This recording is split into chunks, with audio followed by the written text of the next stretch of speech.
Good morning दोस्तों, आज आए हैं हिमाचल के धर्मशाला में और ये हमारा एक बड़ा शॉर्ट ट्रिप है यहाँ का। तो इस टूर में मैं आपको धर्मशाला की कुछ खास जगहों के बारे में दिखाऊंगा, जैसे मैक्लोडगंज, भागसुनाग, चर्च और जो भी छोटे छोटे जगह हमें रास्ते में आएंगी हम दिखाएंगे। तो एंजॉय कीजिए। तो दोस्तों, जिस जगह अभी हम पहुंचे हैं ये जगह मशहूर है saint John church in the wilderness. ये चर्च काफ़ी पुराना है, इसकी हिस्ट्री भी बताऊंगा मैं आपको थोड़ी देर में। पर एक ख़ास चीज़ के बारे में बताना चाहूँगा कि लॉर्ड एल्गिन जो भारत के एक वायसराय हुए हैं, वो धर्मशाला में आके रुके थे और उनकी मृत्यु भी यहीं हुई थी।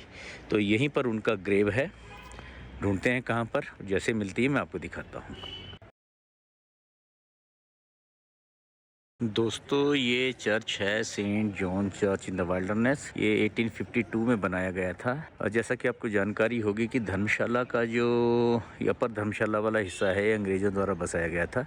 पहले यहाँ पर लोकल नोमैडिक ट्राइब्स रहते थे, लेकिन अंग्रेज़ों ने इस इलाके की खूबसूरती को देखकर इस इलाके में अपना समर कैंप लगाया और धीरे धीरे यहाँ पर अपने काफ़ी ट्रुप्स को यहाँ पर सेटल किया। और जैसे कि लॉर्ड एल्गिन की जिक्र कर रहे तो वहीं सेटल हुए। और यहाँ पर जो 2-3 जो कुछ यहाँ पर अंग्रेज़ अफसरान थे जिन्होंने इसको बनाने में मदद की, उनमें एक थे डोनाल्ड मैक्लोड और दूसरे थे फ्रेडरिक फॉर्सिथ। तो फ्रेडरिक फॉर्सिथ के नाम जो इलाका बना वो फॉर्सेटगंज है, जो यहीं जिस इलाके में हम हैं यहीं है। और इससे आगे जब हम जाएंगे तो आगे का इलाका मैक्लोडगंज है। तो अभी हम इस चर्च से आगे के लिए निकलेंगे।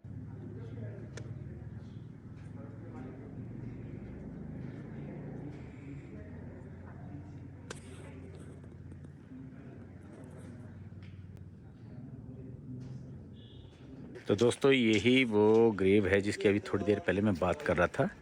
लॉर्ड एल्गिन जो गवर्नर जनरल कनाडा रहे, जमाइका रहे और high commissioner ambassador to China भी रहे और भारत के भी वाइसराय रहे यहाँ पर। तो उन्हीं की ये ग्रेव है यहाँ पर।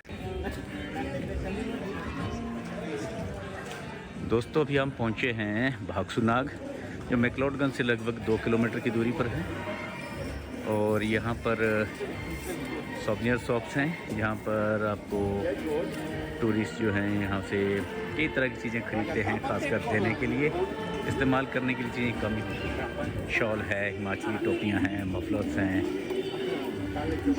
और यहाँ पर मैं बताना चाहूँगा कि भागसुनाग में एक शिव जी का मंदिर है, उसी के नाम से ये भागसुनाग मंदिर के नाम से ही जगह का नाम पड़ा है। और अच्छी पहाड़ी जगह है, सामने हिलॉक्स हैं। और यहाँ पर गर्मियों में खासकर काफ़ी भीड़ रहती है, सर्दियों में तो आजकल इतनी भीड़ मुझे नज़र नहीं आ रही है। तो हम पहुँच रहे हैं अभी भागसुनाग मंदिर की तरफ। यहाँ लिखा है भागसुनाग मंदिर ऊपर है। तो यही सीढ़ियाँ मंदिर को जाती हैं, यही ऊपर में मंदिर है। अभी हम थोड़ी देर मंदिर में भी जाएंगे। जैसे ही हम सीढ़ियाँ चढ़कर ऊपर जाते हैं तो मंदिर का प्रांगण छोटा है, लेकिन चारों तरफ बड़े अच्छे ढंग से उसको सजाया गया है और कुछ कंस्ट्रक्शन वर्क भी चल रहा है।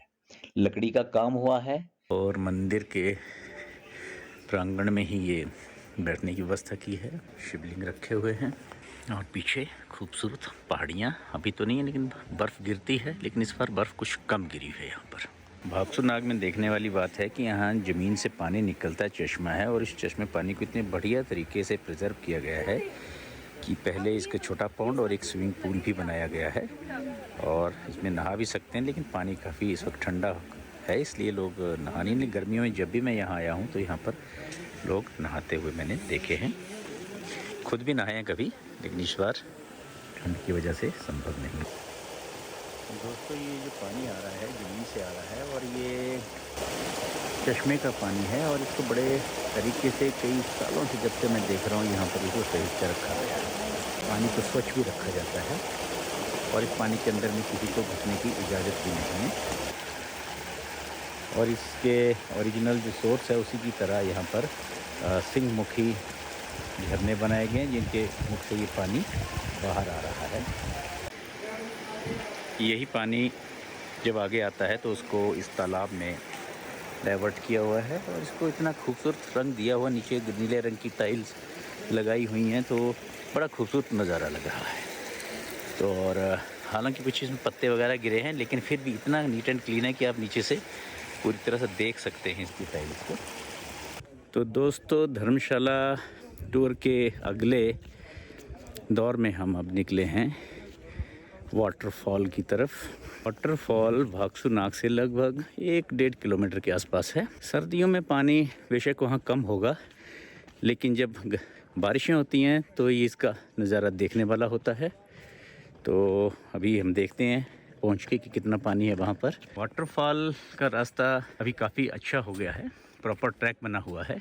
हल्की चढ़ाई है और उसके बाद ढलान आएगा। ढलान के साथ जैसे ही ढलान ख़त्म होगी वाटरफॉल आएगा। ये वाटरफॉल 2 पहाड़ी रिज लाइन्स के ठीक सेंटर में है। दोस्तों, हम आ चुके हैं वाटरफॉल पर मुझे खुद ही हैरानी है कि वाटरफॉल में सिर्फ ये स्लोप है, पानी लगभग ना के बराबर है। एनवायरनमेंट का भी असर है, नहीं तो बर्फ़ पिघलती है और ये फुल जितना भी ये रॉक नेकेड नज़र आ रहा है, सारा पानी से भरा है। और जहाँ पर ये लोग खड़े हो रखे हैं नीचे, ये पूरा पानी का पूल था। और मुझे याद है मैं कभी आया था इस पूल में, हमने स्विमिंग की थी। बट दुर्भाग्य से एनवायरमेंटल चेंजेस का असर अब सब जगह दिखने लग गया है। खैर, अब आया हूँ तो आपको इतना दिखाना तो बनता है। दोस्तों, हम अभी पहुँचे हैं मैक्लोडगंज। ये धर्मशाला को मैक्लोडगंज से जोड़ने के लिए पर्यटन की दृष्टि से एक मेजर प्रोजेक्ट के तौर पर केबल कार परियोजना शुरू की गई थी और ये सक्सेसफुली चल रही है। आप देख सकते हैं कि अभी मैक्लोडगंज में ये 2 केबल कार आपस में क्रॉस कर रही हैं। दोस्तों, धर्मशाला टूर के अगले पड़ाव पर हम पहुंचे हैं दलाई लामा टेम्पल। इसका एक्चुअल नेम जो है थेकचेन चोलिंग टेम्पल है। तो हम यहाँ पहुंचे हैं, अभी हम अंदर चलेंगे। एक मोनेस्ट्री है और दलाई लामा का रेजिडेंस भी इसी में है। इसके बारे में अभी आपको आगे बताऊंगा। तिब्बत से निर्वासन के बाद से ही तिब्बती लोग अपनी जन्मभूमि की वापसी के लिए संघर्ष करते रहे हैं और इस संघर्ष में जिन जिन लोगों ने भी अपने प्राणों की आहुति दी है, उसी के स्मारक में ये मॉन्यूमेंट बनाया गया है, तिब्बती राष्ट्रीय शहीद स्मारक। दोस्तों, हम पहुंच चुके हैं दलाई लामा मंदिर के अंदर वाले हिस्से में और ये बिल्डिंग है, इसी के अंदर प्रेयर हॉल है, मूर्तियां लगी हुई हैं दलाई लामा का। जब भी यहाँ पर संबोधन होता है तो इसी मंदिर के अंदर होता है और ये उसका प्रांगण है, खूबसूरत देवदार के पेड़ों के बीच में बस। और ये सामने वाला जो इलाका है, ये दलाई लामा का रेजिडेंस के तौर पर इस्तेमाल होता है। दलाई लामा यहाँ पर रहते हैं। दोस्तों, मैं बताना चाहूँगा कि मैक्लोडगंज से ही तिब्बत की निर्वासित सरकार चलती है और यहाँ पर आप देख सकते हैं 2 झंडे लगे हुए हैं। ये तिब्बत सरकार के तिब्बत का राष्ट्रीय झंडा है। ये पद्म संभव गुरु का इशू है और भारत में जो बुद्ध धर्म का जितना प्रचार प्रसार हुआ है उसका श्रेय गुरु पद्म संभव को जाता है। तो मंदिर कम्प्लेक्स का दूसरा प्रेयर हॉल है और ये सीट है दलाई लामा गुरु की, जो अभी 13वें दलाई लामा है। उनका नाम है तेंजिंग ग्यात्सो, जो वर्तमान में निर्वासित जीवन भारत में व्यतीत कर रहे हैं। दोस्तों, अभी हम दलाई लामा मंदिर के मुख्य कम्प्लेक्स में हैं। पहले जो मैंने दिखाया वो काल चक्र टेम्पल है। यह महात्मा बुद्ध की एक समाधिरत स्टैचू बना हुआ है गोल्डन कलर में। दोस्तों, धर्मशाला में आने के बाद कहा जाता है कि धर्मशाला आए और मोमो नहीं खाए तो क्या धर्मशाला आए। तो इसी चीज़ के लिए हम मोमो खाने के लिए पहुँचे हैं और इस जगह जब पहुँचे, किसी ने रेफ़र किया था मेरे को कि यहाँ बहुत अच्छे मोमो मिलते हैं, तो मैं अभी यहाँ पहुँचा हूँ और मैं आपको बताता हूँ हम कहाँ आए हुए हैं। तो ये है दोस्तों कलिम्पोंग रेस्टोरेंट, जहाँ हम अब आए हैं और मुझे किसी ने रेफ़र किया था कि बहुत खूबसूरत जगह है और यहाँ पर अच्छे मोमो मिलते हैं। तो अभी ऑर्डर दिया है, पहले इसको टेस्ट करेंगे। देख, फिलहाल ये रेस्टोरेंट छोटा सा रेस्टोरेंट खचाखच भरा हुआ है।